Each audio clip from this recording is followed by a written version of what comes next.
Hello, welcome back. We're going to start off with a question today. Where does fear come from? Hmm. Where does fear actually come from? What causes it? And do you ever stop in the midst of daily life to think about that? I mean, we rarely stop in the midst of daily life and our Twitter feed and email and work and the kids and the dog and food and going to the bathroom and going to the bathroom again and thinking about tomorrow's lunch and all of the things that we occupy ourselves with. We rarely think about these deep questions. So it's valuable, highly, highly valuable to take a few minutes out and really deeply consider and ponder this. And of course, you're inclined to do it because you're interested in spirituality, whether you're studying A Course in Miracles or not. So that's a good. I invite you to take the time and to really allow this material to sink in today.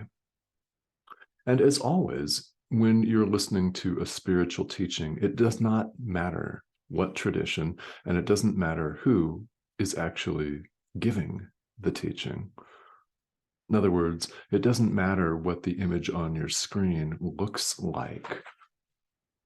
Pay attention to what connects for you and what lands. In other words, what resonates, because something inevitably will. And it's that you should pay attention to. And again, it makes absolutely no difference the tradition that you happen to be listening to at the time or the presenter, because the presenter that you're looking at right here is a pixelated image on your screen. Who's talking to you? Your inner teacher is talking to you. That's the voice that tells you, that shows you, that indicates somehow to you that something has connected, that it's landed, that, oh yeah, that, just that. All right. We're finishing chapter 3, section 6 of the text, judgment and the authority problem. We've looked at judgment. We've looked at the authority problem. Well, we'll look at the authority problem again. Fear comes from denial of authorship, capital A. In other words, when we deny that God is the author of reality, when we think we're the author, we, individual little self, is the author of reality, when we think that we're the ones that made reality, we become afraid. It follows quite naturally when you allow yourself to think about it, because we didn't author reality. God is the author of reality. So when we deny this, we freak ourselves out.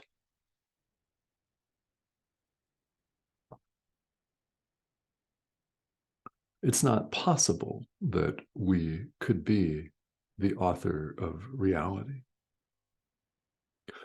because ideas, and you and I are most definitely ideas, the thought of God, in other words, an idea. Ideas leave not their source. We can't separate, and this is the essence of the atonement that we're invited to accept for ourselves here in the study and practice of A Course in Miracles. The essence of the atonement is acknowledging that the separation never occurred. It did not occur. It cannot occur. Never did, never will. It's impossible.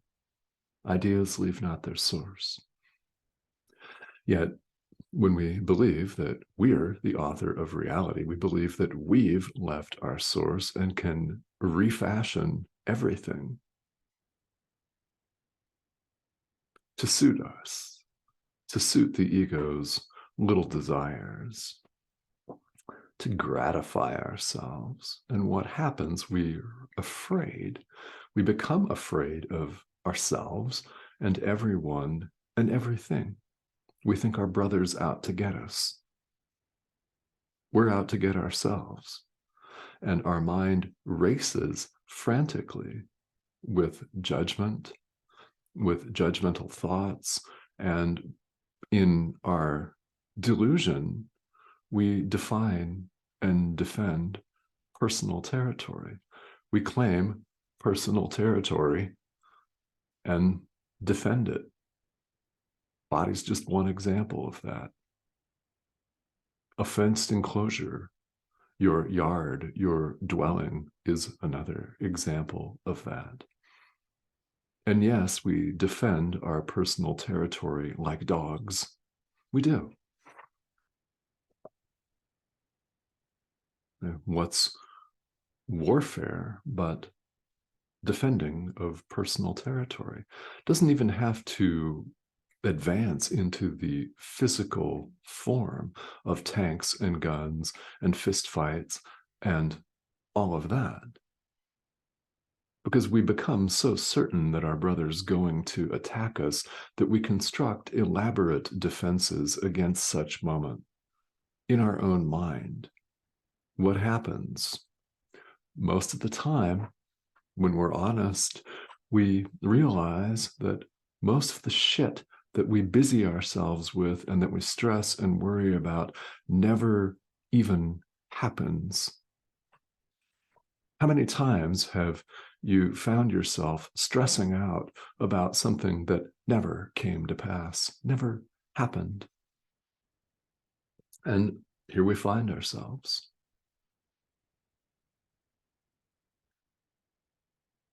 God's the author of reality. And accepting this brings tremendous comfort. If you don't believe me, please try it.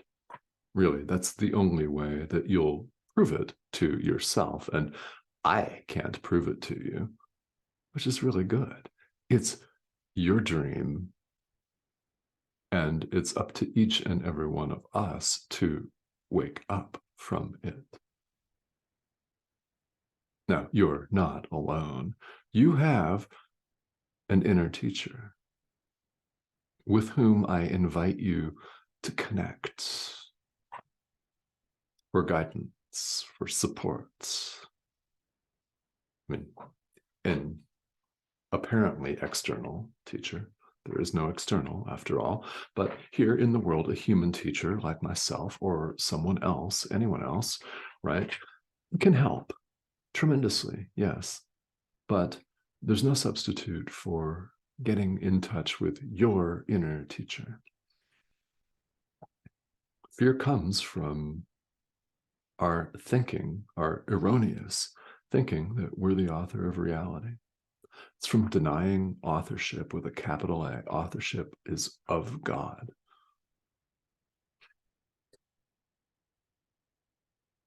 And by the way, we're told here in paragraph 10, and this, I hope, also brings you great comfort. I really do. I hope it does.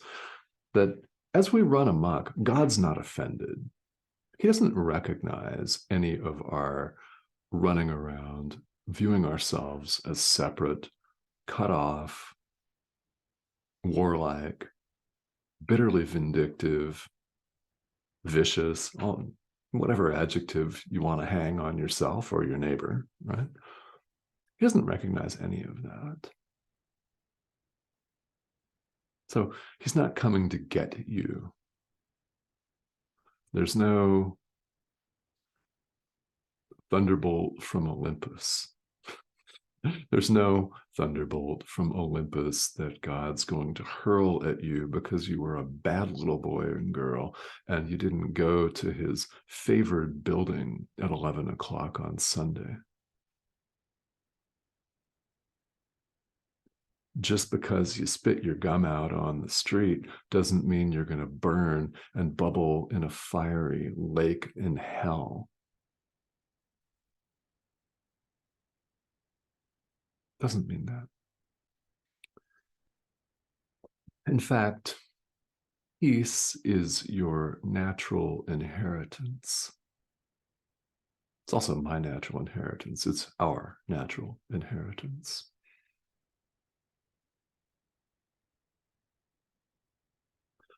It is.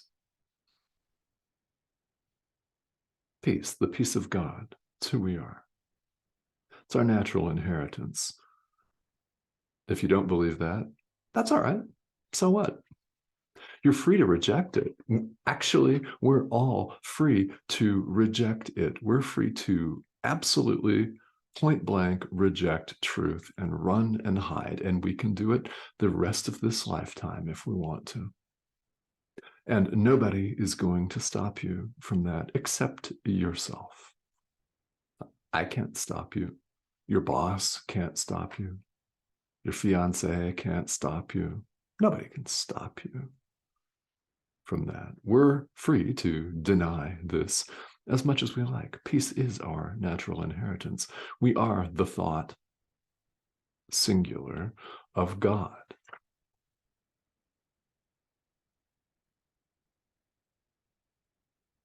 So if this happy truth makes you uncomfortable, understand that it's the ego. It is. It's the ego that's threatened. And guess what? The ego is always threatened.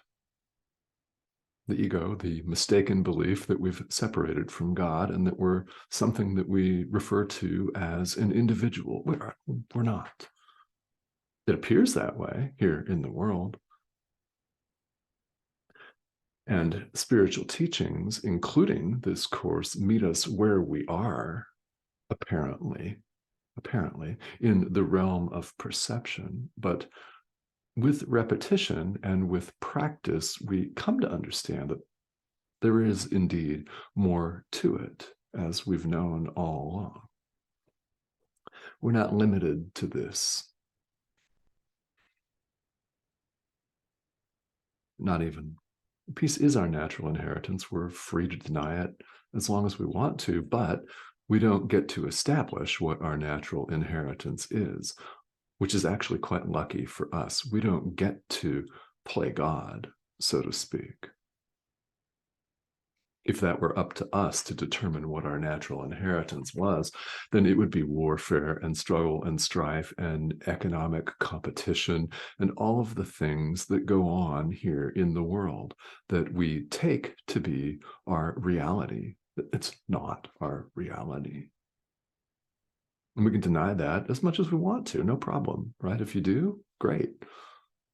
Again, no one's going to stop you except yourself. When will that happen? I wonder.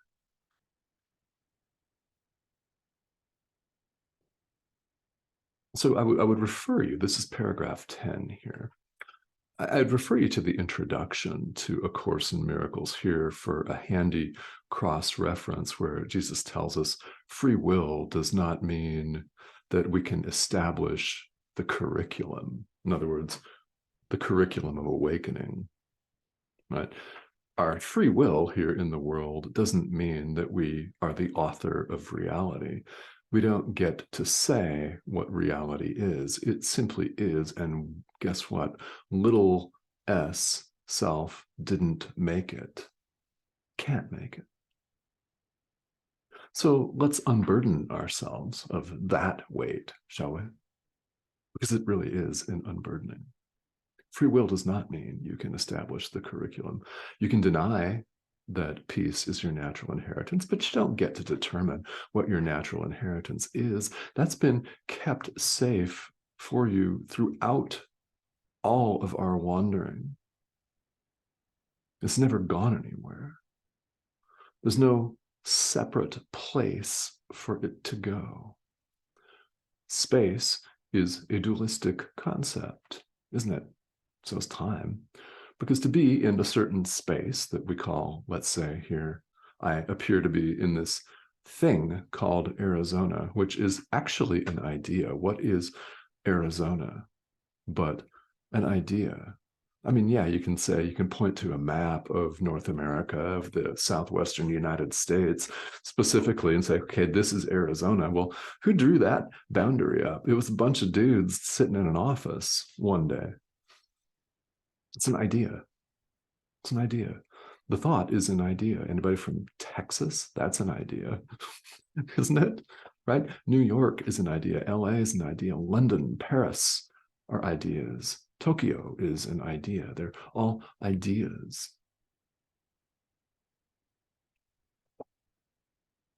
And to supposedly be somewhere like Arizona implies that there's somewhere else to be.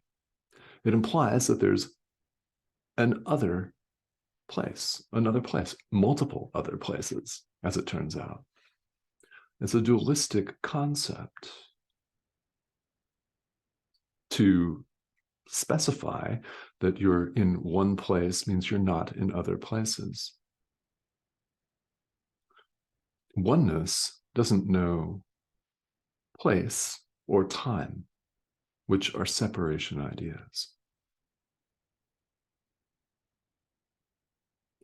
We're often taught, at least I was taught when I was younger, because I did think about this from time to time. I mean, yeah, I thought about what I was going to have for dinner and how I really didn't want to do my homework and all of that fun stuff when I was a kid. But I also thought about these deeper concepts. Maybe you did too. I suspect that you did. If you're an adult and you're interested in spirituality, I suspect that you've always been interested in it in one way or another. And that's cool. It's very cool, isn't it? Space and time, we think of them as these giant enigmas. Well, they're not enigmas, they're nothing. That's the answer. They're not a thing.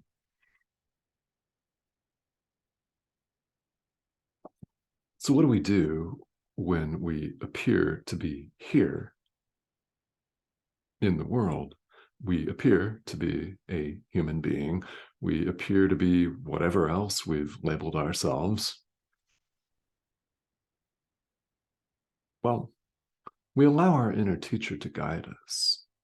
The practice here, the main practice in A Course in Miracles, is the practice of true forgiveness. It's how we replace the thought system of the ego with the thought system of the Holy Spirit, and we're replacing it. To make a 180 switch means to replace one thought system with another, to give up our delusion in exchange for true perception. That's what that means. And that's what we're invited to do. So if you have specific questions, I really want to invite you to please reach out. I'm here to serve as a guide and to help you. That's one of the reasons why these videos exist in the first place, is to share this course and experience my experience with you. So if you have specific questions, they're more than welcome. The subscription button is right over here. That's the red arrow. And if you've not subscribed yet, I'd love to have you. Please go ahead and do that. These videos appear several times a week, unless I'm traveling. So please feel welcome to join me here. In the comments, you'll find the link to my Patreon page where I'm going to post some longer content. In fact, I'll be starting a live stream on February 11th that will enable us to treat some of these topics in greater detail. Those will all be up to an hour. There'll be bonus content and everything there. So feel welcome to check that out. Meanwhile, I thank you so much for joining me, and especially for your commitment to practice, which is the highest offering you could ever give. And really, there's nothing even close to that. So thank you. Talk to you soon.